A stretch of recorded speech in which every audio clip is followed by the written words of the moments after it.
Ciao a tutti e bentornati nella cucina di Gurumet Asian Food. Oggi prepariamo il dolcetto simbolo dello street food giapponese, nonché il dolce preferito da Doraemon. Sto parlando del dorayaki, ovvero un sandwich formato da 2 pancake e farcito di anko.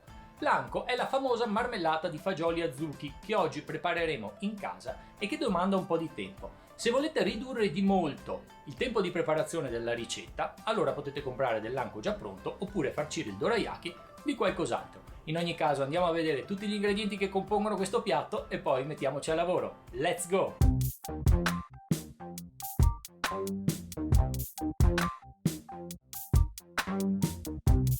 Ed ecco tutti gli ingredienti che compongono la ricetta di oggi. Per la pastella avremo bisogno di 130 g di farina 00, 2 uova, 70 g di zucchero di canna, un cucchiaio di miele, 50 ml d'acqua e mezzo cucchiaino di bicarbonato di sodio. Per l'anko, la marmellata di fagioli azuki, avremo bisogno di 200 g di fagioli azuki secchi, 150 g di zucchero, 700 ml d'acqua e un pizzico di sale. Per la panna montata avremo bisogno di 70 ml di panna liquida intera e mezzo cucchiaio di zucchero.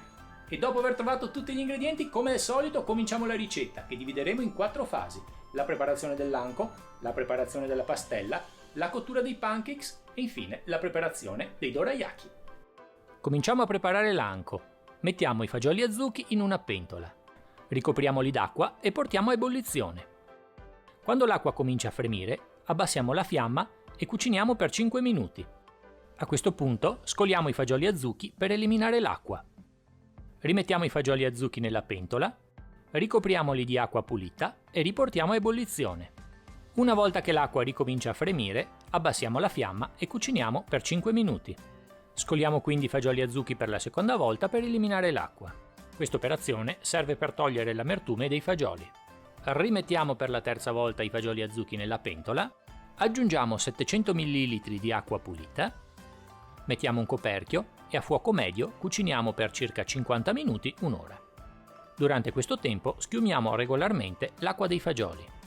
Se la preparazione asciuga troppo, aggiungiamo un goccio d'acqua e continuiamo la cottura. Passata circa un'ora, verifichiamo la cottura dei fagioli schiacciandoli con le dita.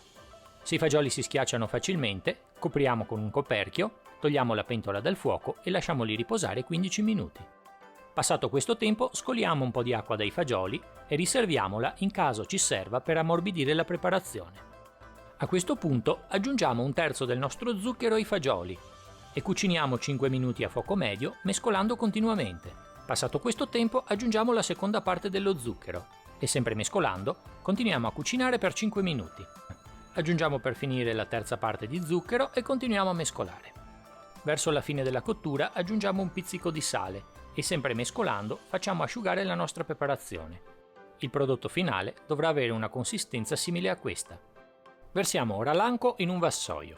Appiattiamolo un poco, facciamo delle linee con il mestolo in modo che passi l'aria e lasciamolo raffreddare. Prepariamo ora la pastella. Aggiungiamo 2 uova in una bacinella e con una frusta mescoliamole bene. Aggiungiamo quindi lo zucchero di canna e il cucchiaio di miele e sempre con l'utilizzo di una frusta sbattiamo il composto per 5 minuti. Dovremo ottenere una preparazione chiara e molto schiumosa. Aggiungete il bicarbonato di sodio all'acqua e diluite con una frusta. Aggiungetelo quindi alla pastella e mescolate bene. Setacciamo ora la farina sulla nostra massa e con una frusta incorporiamo delicatamente il tutto. Una volta la pastella ben omogenea, copriamola con una pellicola alimentare e lasciamola riposare mezz'ora in frigo. Una volta passato questo tempo, diluiamo un po' la nostra pastella con un goccio di acqua. Il risultato finale dovrà avere questa consistenza. Con un pezzo di Scottex imbevuto di olio, ungiamo la padellina antiaderente, operazione che ripeteremo per ogni pancake. Una volta la padella calda, aggiungiamo un mestolo di pastella e lasciamolo stendere in modo che formi un cerchio di circa 8-10 cm di diametro. Quando cominceranno a apparire delle bollicine sulla superficie del pancake, giriamolo e cuciniamolo per 30 secondi. Passato questo tempo, togliamolo dalla padella e riserviamolo a parte. Una volta cotti tutti i nostri pancakes, copriamoli con un panno umido per evitare che si asciughino. Prepariamo ora la panna montata. Versiamo in una bacinella la panna liquida fredda da frigo. e con una frusta elettrica cominciamo a montarla. Quando la panna comincia a montare, aggiungiamo lo zucchero. Continuiamo a montare fino ad ottenere una panna molto ferma. A questo punto aggiungiamo un terzo del nostro anco nella panna montata. Mescoliamo bene e prepariamoci per farcire i dorayaki. Prendiamo il primo pancake e posiamo sulla parte spugnosa una cucchiaiata di anco.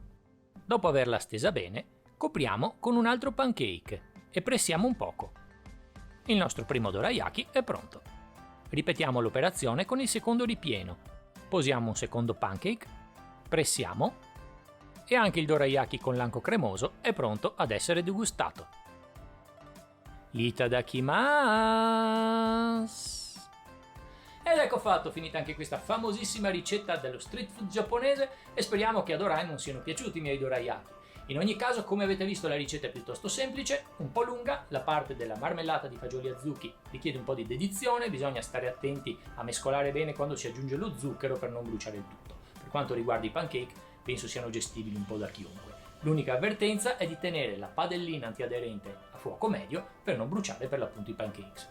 Bene ragazzi, spero che il video vi sia piaciuto, che la ricetta vi riuscirà bene. Continuate a seguire il mio canale Gurumeto Asian Food, mettete un piccolo like, condividete e io aspetto la settimana prossima per una nuova ricetta. Ciao a tutti!